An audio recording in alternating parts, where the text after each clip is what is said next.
আসসালামু আলাইকুম সুপ্রিয় চাকরি প্রত্যাশী ভাই বোনেরা।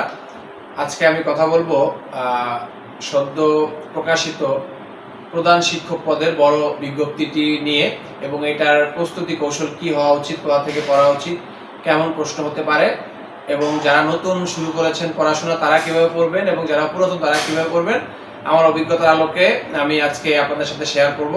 তো দেখেন, প্রথমে হচ্ছে এখানে সর্বমোট পদ রয়েছে 2169টি এবং এটা একটা বড় সুযোগ এবং পিএসসি কর্তৃক সার্কুলারটি প্রকাশ হয়েছে। তো অনেকেই হয়তো ভয় পেতে পারে যে পিএসসির মাধ্যমে সার্কুলার প্রকাশিত হয়েছে, কিন্তু আসলে বিশ্বাস করেন যে পিএসসির পরীক্ষাগুলোতে কিন্তু প্রস্তুতি নেওয়া তুলনামূলক সহজ। তো আমি আজকে ধারাবাহিকভাবে সেই বিষয়গুলি কথা বলবো। তো আমরা জানি যে সর্বমোট 90 নম্বরের পরীক্ষা হবে এবং সেখানে আমাদের বাংলায় 25, ইংরেজিতে 25, গণিত দৈনন্দিন বিজ্ঞানে 25, সাধারণ জ্ঞান যেখানে বাংলাদেশ আন্তর্জাতিক বিষয়াবলী থাকবে সেখানে 20, সব মিলিয়ে 90 নম্বরের পরীক্ষা এবং মাত্র 10 নম্বরের ভাইবা। এটি কিন্তু একটা বড় সুযোগ, কারণ যারা হচ্ছে এমসিকিউতে ভালো করবে তারাই হচ্ছে চাকরি পাবে এবং এখানে দুর্নীতি হওয়ার সম্ভাবনা কম বা ভাইবা বোর্ডে কোনো কিছু দ্বারা প্রভাবিত হওয়ার সম্ভাবনা কম। সেজন্য যারা হচ্ছে সত্যিকারের চাকরিটা পেতে চান তারা হচ্ছে আমার গাইডলাইন অনুযায়ী পড়েন, দেখবেন আশা করি ভালো কিছু করবেন। এবং আদৌ কোচিং এর করার প্রয়োজন আছে কিনা সে ব্যাপারে আমি বলি, যারা হচ্ছে বাসায় পড়তে পারেন তাদের জন্য আমি বলি যে কোচিং করাটা আসলে ওয়েস্ট অফ টাইম, সময়ের অপচয়।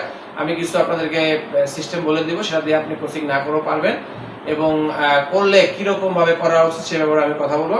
তো দেখেন, অনেকেই বাজারে দেখবেন বই বের করবে যে প্রধান শিক্ষক নিয়োগ বিজ্ঞপ্তি, নিয়োগ হচ্ছে গাইড, এটা কিনবেন না, এটাতে আপনার আহামরি কোনো লাভ হবে না, বরং ক্ষতি হতে পারে। কারণ হচ্ছে এখানে বিগত বছরের আপনার প্রধান শিক্ষক নিয়োগের কিছু প্রশ্ন দিবে আর কিছু হাবিজাবি দিয়ে দিবে। এটা হচ্ছে আপনার জন্য ক্ষতির কারণে আগের পরীক্ষার প্রশ্ন আর এবারের পরীক্ষার প্রশ্ন অবশ্যই আলাদা হবে এবং এবার যেহেতু পিএইচসি পরীক্ষা নেবে প্রশ্ন হবে পিএইচসির মতো করে। হ্যাঁ, তো দেখেন, প্রথমে আমি বলতে চাই আপনাদের এখানে প্রস্তুতির জন্য বড় একটা ভূমিকা পালন করবে বিগত বিসিএস এর প্রশ্নগুলো, তবে সবগুলো না, এখান থেকে কিছু কিছু অংশ বাদ দিতে হবে। কি বাদ দিতে হবে আমি বলতেছি।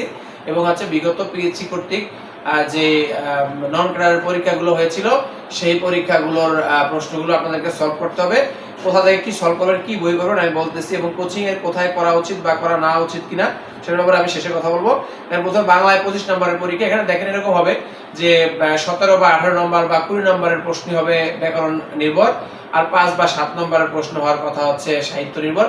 তো এই জন্য আপনারা কোথা থেকে পড়বেন, প্রথম হচ্ছে আপনারা বিগত বিসিএস এর যে প্রশ্নগুলো আছে সেখান থেকে ব্যাকরণের অংশগুলো খুব সুন্দর করে পড়বেন। তারপর নবম দশম শ্রেণীর যে বাংলা ব্যাকরণ বইটা সবচেয়ে ভালো হয়, যে এর আগে বর্তমানে যে বইটা তার আগের যে বইটা ছিল সেটা সংগ্রহ করে পড়তে পারলে, সাথে বর্তমানেটা পড়বেন। তো দুইটা মিল করে পড়লে খুব সুন্দর একটা প্রস্তুতি হবে। আর পাশাপাশি একটা হচ্ছে গাইড বই বাজারের, সেটা হচ্ছে আপনারা অগ্রদূত বাংলাও কিনতে পারেন অথবা এমপি3 বাংলাও কিনতে পারেন, এই দুইটার যে কোনো একটা কিনলেই হয়। তারপরে যদি আপনারা অন্য কোনো চয়েস থাকে আপনি কিনেন, সমস্যা নেই, বই খুব বেশি পার্থক্য করবে না। আপনার কাজ হবে আপনি টপিক ধরে ধরে নবম দশম শ্রেণীর বই থেকে পড়বেন, আবার ওই টপিকটাই হচ্ছে আপনার হচ্ছে ওই গাইড বই থেকে আপনারা যেটা পড়বেন সেখান থেকে সলভ করবেন এবং ওখানে যে বিগত বছরের প্রশ্নগুলো আছে সেগুলো অপশন ঢেকে ঢেকে নিজে উত্তর দেওয়ার চেষ্টা করবেন, দেখবেন আমার মাথার মধ্যে ঢুকে যাবে। আর যেটা আপনার কাছে কনফিউজিং মনে হয় বা একবার পড়লে মনে থাকবে না সেটাকে গোল মার্ক করে রাখবেন, সেগুলো পরবর্তী রিভাইজ করার সময় বা বারবার এগুলো দেখবেন আপনার হয়ে যাবে। আর বিগত বিশেষের প্রশ্নগুলো ব্যাখ্যা সহ সুন্দর করে পড়বেন, ঠিক আছে। এরপরে আসি বাংলার যে সাহিত্য অংশ থাকবে সেখানে কিভাবে পড়বেন। সাহিত্য অনেক বড় একটা অংশ, এত ডিটেলস পড়া যাবে না। যদি তাদের সময় আছে বা যারা অনেক আগে থেকে প্রস্তুতি নিচ্ছেন তারা হচ্ছে সব পড়তে পারেন, আর যারা অল্প সময় বা নতুন তারা হচ্ছে কি করবেন, প্রথমে হচ্ছে বিগত বিসিএস এর যে সাহিত্যের প্রশ্নগুলো আছে সেগুলো পড়বেন। আর হচ্ছে যে আপনার গাইড বই, সেই গাইড বইয়ের যে প্রশ্নগুলো আছে সেখানে মানে লেখকের জন্য আলাদা পার্ট আছে, সেকশন আছে, সেখান থেকে কিন্তু আপনি হচ্ছে শুধু বিগত বছরের কোশ্চেনগুলো অ্যাটলিস্ট পড়েন। আর পিএসসি কর্তৃক নির্ধারিত 11 জন সাহিত্যিক আছে, আপনারা জানেন যারা বিসিএস লিখিত পরীক্ষা বা পরীক্ষার জন্য আছে, যেমন আমাদের রবীন্দ্রনাথ ঠাকুর, কাজী নজরুল ইসলাম, বঙ্কিমচন্দ্র, শরৎচন্দ্র, জীবনানন্দ দাশ, জসিমউদ্দিন, মাইকেল মধুসূদন দত্ত, ফরুক আহমেদ, হ্যাঁ, মীর মোশাররফ হোসেন, এদের ব্যাপারে একটু ডিটেলস পড়বেন, তাহলে দেখবেন আপনাদের হচ্ছে খুব ভালো নাম্বার ক্যারি করবে। আর বিগত বিসিএস এর এবং প্রশ্নগুলো মিস করবেন না সাহিত্যের। আর হচ্ছে যে কোনো গাইড বইয়ের বিগত সালের কোশ্চেনগুলো সলভ করা হয়ে যাবে। আর পিএসসি যে অন্যান্য প্রশ্নগুলো অর্থাৎ 10ম গ্রেড বা 9ম গ্রেডের যে অন্যান্য পরীক্ষাগুলো নেয় নন গ্রেডের আগে নিত, সেগুলো প্রশ্নগুলো দেখবেন, সেগুলো আপনারা কিন্তু প্রফেসর জব সলিউশন বা যে কোনো জব সলিউশন থেকে দেখতে পারবেন। এর ব্যাপারে আরেকদিন কথা বলবো। তো আসেন এরপরে আমাদের যে দ্বিতীয় অংশ ইংরেজিতে 25 নম্বর, এটার জন্য একটু ভিন্ন কৌশল আগাতে হবে। এটা হচ্ছে আমাদের প্রথমত আমাদের বেসিক ভালো থাকতে হবে, না হলে কিন্তু ভালো করা যাবে না। বেসিকের জন্য যে সাহিত্যের অংশগুলো, যে পার্টস অফ স্পিচ আইডেন্টিফিকেশন করা শেখা, তারপরে রাইট ফর্ম অফ ভার্বস, তারপরে হচ্ছে আরো যে বিষয়গুলো আছে নাউন প্রোনাউনের বিষয়গুলো, জেন্ডারের বিষয়গুলো, এগুলোর উপর ফোকাস করবেন। দেখবেন এই পিএসসি প্রশ্ন এগুলো থাকেই, জেন্ডার, তারপরে হচ্ছে সিঙ্গুলার প্লুরাল, হ্যাঁ, তারপরে হচ্ছে নাউন প্রোনাউন অ্যাডজেক্টিভ, এগুলো অ্যাডভার্ব আইডেন্টিফিকেশন মানে বের করা, তারপর হচ্ছে ক্লোজ গুলো, এগুলো বের করার ব্যাপারগুলো দেখবেন। এবং মোটা দাগে আপনি হচ্ছে বিগত বিসিএস এর যত ব্যাকরণের প্রশ্ন আছে, যত আছে সেগুলো আপনি ভালো করে আয়ত্ত আনবেন। এবং এইটার ক্ষেত্রে কিন্তু আপনি ব্যাকরণের পাঠের জন্য ইংরেজি আপনি কোনো বিগত কোশ্চেন ছাড়বেন না। আপনার জন্য সবচেয়ে ভালো হয় অবশ্যই বেসিক বই ধরে পড়বেন, টপিক ভিত্তিক পড়বেন, পাশাপাশি যে বিগত বিসিএস এর কোশ্চেন এবং জব সলিউশনের যত প্রশ্ন আছে সেখানে শুধু ইংরেজি সেকশনটা ধারাবাহিকভাবে পড়ে যাবেন, ইংরেজির ব্যাকরণগুলো সেগুলো ধারাবাহিকভাবে পড়ে যাবেন। আর ভোকাবুলারি তো হচ্ছে যেগুলো স্ট্যান্ডার্ড মিডিয়াম লেভেলের সেগুলো পড়বেন, সেগুলো বিসিএস এর গুলো এবং অন্যান্য পরীক্ষার ভোকাবুলারিগুলো যতটুকু পারবেন পড়বেন। অনেকে ভোকাবুলারি ভালো করে আয়ত্তে আনতে পারে না, যারা পারে না তাদের জন্য আমি বলবো হচ্ছে আপনারা যতটুকু পারেন মনে রাখতে পারেন ততটুকু পড়েন, শুধুমাত্র এটার পিছনে আপনি টাইম ওয়েস্ট করবেন সেটা যেন না হয়। যারা মনে রাখতে পারেন তারা সর্বোচ্চ পড়বেন। আর হচ্ছে কত পেলে চাকরি হবে সেটা নিয়ে আমি শেষে কথা বলবো।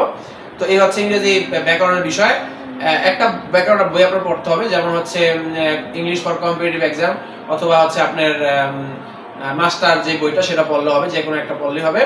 টপিক ভিত্তিক পড়বেন, পাশাপাশি বিগত কোশ্চেন সলভ করবেন ব্যাখ্যা সহ। এরপরে আসেন যে আমাদের গণিত ও দৈনন্দিন বিজ্ঞানের 20 নাম্বার, সেখানের জন্য হচ্ছে গণিতের জন্য আপনারা বিগত বিসিএস এর প্রশ্ন সলভ করবেন, তবে সেখান থেকে একটা ভালো অংশ বাদ দিতে হবে। আপনারা জানেন যে বিসিএস এর সাম্প্রতিককালে আমাদের সমাবেশ, বিন্যাস, সম্ভাব্যতা, তারপরে হচ্ছে আমাদের যে ইয়ার প্রশ্নগুলো থাকে হচ্ছে অসমতা, এই টাইপের প্রশ্নগুলো একটু স্কিপ করলে হবে। বিশেষ করে পাটিগণিতটা ভালো করবেন, বিগত বিসিএস পাটিগণিতগুলো সুন্দর করে করবেন। তারপরে হচ্ছে বীজগণিত ভালো করে করবেন, জ্যামিতির অংশগুলো ভালো করে করবেন, কোনটা চিনতে হবে এবং কিভাবে কর্ণ, চতুর্ভুজ, হাবিজাবি এগুলো বের করতে হয়, এগুলোর থেকে এই প্রশ্নগুলো ভালো করে দেখবেন। এবং যেগুলো আপনার কাছে অনেক টাফ মনে হয় ম্যাথের ক্ষেত্রে সেগুলো আপনি স্কিপ করে যাবেন, অসুবিধা নাই। যারা পারেন অবশ্যই করুন, আমি আবারও বলি। আর একটা বই ফলো করতে হবে ম্যাথের জন্য, সেটা হচ্ছে আপনার যারা মোটামুটি তুলনামূলক অত্যধিক ডিটেলস পড়তে চান না তারা হচ্ছে আপনারা সায়েন্স ম্যাথটা পড়তে পারেন, আমি এটাই পড়তাম, এটা খুব ভালো। আর পাশাপাশি আপনি যারা একটু ডিটেলস পড়তে চান তারা হচ্ছে খায়রুজ ম্যাথ পড়লে হয়। আর যারা হচ্ছে টিউশনি করান 6, 7, 8, 9 এর স্টুডেন্ট তারা অবশ্যই ভালো করবেন, সেখানের প্রশ্নগুলোই ঘুরে ফিরে কিন্তু আসে, বেসিকটা ওখান থেকে ডেভেলপ হয়। যাই হোক, কোচিং করা লাগবে কিনা সে ব্যাপারে পরে বলছি। আর বিজ্ঞানের জন্য আসলে বিজ্ঞানে হয়তো আমার এখানে 5 নাম্বার বা 7 নাম্বার থাকবে, খুব বেশি টাফ বা খুব বেশি গভীরে যাবে বলে আমার মনে হয় না বিজ্ঞানের কোশ্চেন। আমি বিগত প্রশ্নগুলো যখন সলভ করতাম আমি দেখতাম যে এই ধরনের পরীক্ষায় বিজ্ঞান খুব বেশি গভীরে যায় না। বিশেষ করে আপনারা হচ্ছে দশম থেকে 35-এর আগের পর্যন্ত সব প্রশ্নগুলো পড়বেন, দশম থেকে 35 পর্যন্ত মনে রাখবেন। 35-এর পরে যে বিজ্ঞানের প্রশ্নগুলো আছে সেখানে কিন্তু অনেক টাফ টাফ কোশ্চেন আছে, সেখান থেকে আপনারা হচ্ছে যেগুলো আপনার আয়ত্তে আছে বা আপনি পারবেন সেগুলোই করবেন। যেগুলো অনেক টাফ, সেগুলো মানে বেশি টাফ 2-3টা থাকে প্রতি পরীক্ষায়, সেগুলো স্কিপ করলেও হবে, ঠিক আছে? তো দেখেন, এরপরে হচ্ছে আপনাদের আর একটা বই যদি পড়তে চান বেসিক পড়তে পারেন, বিজ্ঞানের জন্য বই ভাবে না পড়লে সমস্যা নেই, ঠিক আছে? যারা বেশি পড়তে চান আমি আবারও বলি তারা অবশ্যই করবেন। তারপরে আছে হচ্ছে সাধারণ জ্ঞান, যেখানে বাংলাদেশ এবং আন্তর্জাতিক বিষয়াবলী সব মিলিয়ে 20 নাম্বার থাকবে, 20 নাম্বার, সেখানে 10-10 করে থাকার সম্ভাবনা বেশি। তো দেখেন, আন্তর্জাতিক বিষয়গুলির জন্য বিগত বিসিএস এর কোশ্চেন যদি সলভ করেন মোটামুটি আমার বিশ্বাস যে আপনাদের 60% বা 70% প্রশ্ন কভার হয়ে যাবে। আপনারা বিগত বিসিএস এর প্রশ্নগুলো ব্যাখ্যা সহ পড়লে আন্তর্জাতিক বিষয়গুলির জন্য দেখবেন এবং বাংলা বিষয় তো অনেকটাই কভার হয়ে যাবে ব্যাখ্যা সহ পড়লে, ঠিক আছে? এখানে খুব সুন্দর করে প্রশ্নগুলো আসে এবং ওই টাইপের প্রশ্ন আসবেই নিশ্চিত। দেখবেন আপনারা 60% তো মিনিমাম পাবেনই, ভাগ্য ভালো হলে 80%, 90% প্রশ্ন কমন পেয়ে যেতে পারেন বাংলাদেশ আন্তর্জাতিক বিষয়গুলির জন্য। আর বেসিক বই পড়তে চান পড়তে পারেন, সেটার জন্য আপনারা হচ্ছে MP3 পড়তে পারেন, প্রফেসরস পড়তে পারেন, একটা পড়লেই হয়, বা আপনার জন্য কোনো চয়েস থাকে পড়ে অভ্যস্ত থাকেন পড়তে পারেন, ঠিক আছে? এটা 20 নাম্বার তোলা খুব কঠিন না। এবং আরেকটা কথা মনে রাখবেন যে ভূগোলের যে অংশটা বিসিএস এর, তো ভূগোলের যে ইজি কোশ্চেনগুলো আছে সেগুলো পড়বেন, কারণ হচ্ছে ভূগোলও বাংলাদেশের আন্তর্জাতিক বিষয়গুলির মধ্যে কিন্তু পড়ে। তো অনেক টাফ গুলো পড়বেন না, যেমন বাংলাদেশের আয়তন বা হচ্ছে বাংলাদেশের সাথে ভারতের সীমানা কতটুকু, মিয়ানমারের সীমানা কতটুকু, বাংলাদেশের সাথে হচ্ছে ভারতের অঙ্গরাজ্য, এই টাইপের যে প্রশ্নগুলো সেগুলো পড়বেন। প্রত্যেকটা সাবজেক্টে যদি আপনারা চান কিভাবে প্রস্তুতি নেওয়া যাবে ইন ডিটেইলস আমি ধরে ধরে টপিক ভিত্তিক বলবো, আপনারা কমেন্ট বক্সে জানাবেন যদি প্রয়োজন মনে করেন। আর হচ্ছে এই হচ্ছে আমার 90 নম্বরের প্রস্তুতির বিষয়। এখন দেখেন ভাই, আমি তো বললাম যে বিসিএস এর বিগত প্রশ্নগুলো কিভাবে পড়বেন না সেটা এভাবে ফাইন্ড আউট করে পড়বেন। আর 90 নম্বরে যদি পরীক্ষা ভাই এমসিকিউ যে ভালো করবে তারই চাকরি হবে, 10 নম্বর প্যারা নিয়ে লাভ নাই, ওইটা খুব একটা সমস্যা হবে না, আপনি পাস করবেন, এখানে পাস করলে ওখানে করবেন, ঠিক আছে? আর যারা হচ্ছে বিশেষ করে জাতীয় বিশ্ববিদ্যালয় থেকে পড়াশোনা করেছেন বা নতুন ক্যান্ডিডেট, তারা অনেকে ভাবতে পারেন যে অনেকে বিসিএস জন্য অনেক বেশি পড়ে ফেলেছে, আমি পড়ি নাই, আমি পিছানো না। এটা আপনি যদি এখন থেকে খুব ভালো করে বসতে শুরু করেন, আপনাকে দিয়ে সম্ভব। আর যারা বিসিএস এর অনেক ভালো ক্যান্ডিডেট, হ্যাঁ, তারা কিন্তু সাধারণত এখানে পরীক্ষা দেবে না, দিলেও হয়তো অনেকে চাকরি করবে না। আর করলেও কি হবে সেটা বলতেছি।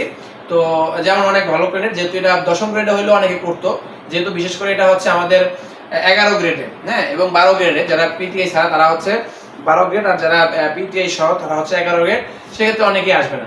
ঠিক আছে, আমি নিশ্চিত দিয়ে বলতে পারি অনেকে, নিশ্চয়তা দিয়ে বলতে পারি অনেকে আসবে না। আপনারা পড়েন, আগে যাবেন। আর হচ্ছে আমার তো বিষয় হচ্ছে যারা নতুন ক্যান্ডিডেট তারা হচ্ছে পড়া শুরু করেন। যারা পুরাতন তারা কি করবেন, তারা হচ্ছে যেগুলো আপনার প্রবলেম হয় সেগুলোর প্রতি বেশি ফোকাস করবেন। আর যারা নতুন তারা হচ্ছে আপনি আগে একবার শেষ করার চেষ্টা করেন, অনেক বেশি একটা টপিকের উপরে সময় দেবেন না, দ্রুত একবার করে পড়ার চেষ্টা করবেন। অবশ্যই বোঝার চেষ্টা করবেন, বুঝে বুঝে দ্রুত পড়বেন, পরে সময় পেলে আরেকবার পড়বেন। আর হচ্ছে একটা কথা বলি ভাই, চাকরি পাওয়ার জন্য এখন সবাই অনেক পড়াশোনা করে, আপনাকে গায়ে লাগিয়ে পড়তে হবে। আমি সবসময় আমার স্টুডেন্টদেরকে বলি যে গায়ে লাগিয়ে পড়তে হবে। গায়ে লাগিয়ে পড়া মানে কি, যে আপনি হচ্ছে গা ছাড়া দিয়ে বা মাথার উপর দিয়ে নিলেন এরকম না, মানে মাথার মধ্যে নেওয়ার চেষ্টা করতে হবে, মাথায় প্রেশার দিতে হবে। প্রেশার মানে এরকম যে একটা বিষয়, কঠিন বিষয় বুঝতে গেলে কিন্তু আমাদের মস্তিষ্ক কাজে লাগাইতে হয়, লাগিয়ে লাগিয়ে পড়বেন। হচ্ছে আপনি হালকা হালকা পড়ে গেলেন, কঠিনগুলোকে এত বেশি মনোনিবেশ করলেন না, তাহলে কিন্তু চাকরি হবে না। কারণ হচ্ছে চাকরি কিন্তু আপনার যারা পড়ে অনেকে চাকরি পায় না, কারণ কি, যে পায় আর তার মধ্যে ডিস্টেন্স হয়, ধরেন 5 নাম্বার 7 নাম্বার 2 নাম্বার এরকম। তো যাই হোক, কোচিং করবেন কিনা সেটা বলি। কোচিং হচ্ছে যদি আপনি একা একা পড়তে পারেন, আমি মনে করি কোচিং করার দরকার নেই, কারণ কোচিং হচ্ছে ওয়েস্ট অফ টাইম, অনেক সময় লাগবে, কোচিং এ যাইতে হয়, আসতে হয়। আবার অনলাইন কোচিং গুলো অনেক সময় অনেক ধরনের বাটপারি করে, এটা না হওয়া তাহলে ভালো। আর যদি কোচিং একান্তই করতে চান, যদি আপনার যদি ম্যাথের সমস্যা বা গণিতের সমস্যা, আপনি এই বিষয়গুলোর উপর কোনো বিশেষ বড় ভাই বা কোনো যারা অনলাইনে কোর্স করায়, হ্যাঁ, তাদের কাছ থেকে আপনি কোর্স করতে পারেন। গণিত বা ইংরেজির জন্য, অন্যগুলোর জন্য আমার কাছে মনে হয় না কোর্স লাগে, বাংলার জন্য টুকটাক করতে পারেন চাইলে। আর হচ্ছে কোর্স করলে, তবে আমি আপনাদেরকে সাজেস্ট করবো, দেখেন 2 ঘন্টা ব্যাপী ক্লাস করা এটা ভালো না। কারণ হচ্ছে 2 ঘন্টা আপনি ক্লাস করলে আপনার ক্লাস একসময় দেখবেন মনোযোগ থাকে না, তারপরে হচ্ছে ক্লাসের পরে ক্লান্তি লাগে, ভালো লাগে না। এই জন্য সবচেয়ে ভালো হয় আপনার আধা ঘন্টা বা 45 মিনিট করে, একদিনের বেশি ক্লাস করবেন না।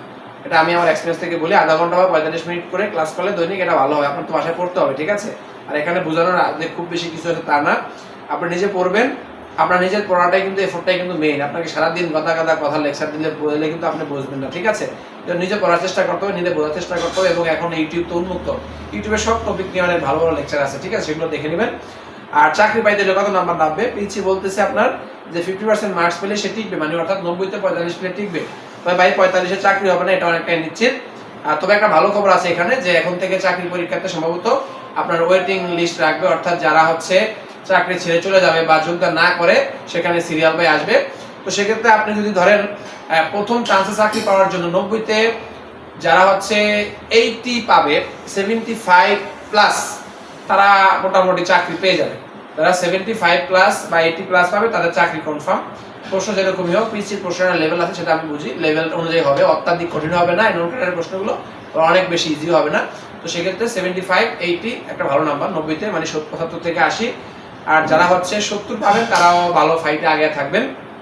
তো যারা 60 প্লাস পাবেন, তারা হচ্ছে পরবর্তী যদি আপনার ইয়ার থেকে টানে, যদি আপনার হচ্ছে ওয়েটিং থেকে নেয়, সেখানে যারা 60 প্লাস পাবেন তারা চাকরি পাবেন। তবে 60 এর নিচে পাইলে আমার কাছে মনে হয় না যে এখানে চাকরি হবে। তো আপনাকে এভাবেই পড়তে হবে যেন আপনি 80 পান, সেই টার্গেট নিয়ে পড়তে হবে। আর অ্যাটলিস্ট যাতে 70 প্লাস থাকে, হ্যাঁ, তাহলে আপনার হচ্ছে ভালো কিছু আশা করা যায়। এই হচ্ছে সার্বিক বিষয়। এখন আমি বলি আপনাদেরকে যে আপনারা যদি কোনো বিষয়ে ক্লাস চান, সেটা হোক বাংলা হোক ইংরেজি, গণিত সময় দিতে পারবো না এখন, তো বাংলা ইংরেজি কোনো বিষয়ে যদি ক্লাস চান আমাকে জানাবেন কমেন্ট বক্সে। আর অন্য কোনো কিছু জানার থাকলে কমেন্ট বক্সে জানাবেন। আমি চেষ্টা করেছি দ্রুত একটা গাইডলাইন দেওয়ার জন্য। যে কোনো বিষয় আপনাদের জানার থাকলে কমেন্ট বক্সে জানাবেন, আমি চেষ্টা করবো তাৎক্ষণিক হোক বা 1 দিন 2 দিন পর হোক আমি উত্তর দেওয়ার জন্য। আর কোনো বিষয়ে ক্লাস চাইলে বা আমার পক্ষ থেকে যদি কোনো হেল্প লাগে বলবেন, আমি চেষ্টা করবো। কারণ আমি হচ্ছে যারা চাকরি প্রত্যাশী, এই সময়টা পার করে এসেছি, বুঝি সবার বেতনটা, ঠিক আছে। তো ওই যারা হচ্ছে এরকম প্রচার করে 10,000 15,000 টাকা 20,000 টাকা নিয়ে আপনার থেকে কোচিং করাবে, এটা না করাই ভালো। এটা হচ্ছে আমার কাছে মনে হয় না খুব ইফেক্টিভ। আর যদি আপনি একান্ত নিজে পড়তে না পারেন, তাহলে হচ্ছে পড়তে পারেন। আর একটা বিষয়, তো এই আর গাইড বইয়ের উপর, একটা বইয়ের উপর নির্ভর করবেন না, যে বাজারে যে ছোট্ট একটা বই বের করে এটার উপরে প্যাকেজ আকারে, সেগুলো কম্পিউটার অপারেটর বা 3য় শ্রেণীর চাকরির জন্য ঠিক আছে, এগুলোর জন্য ঠিক নেই।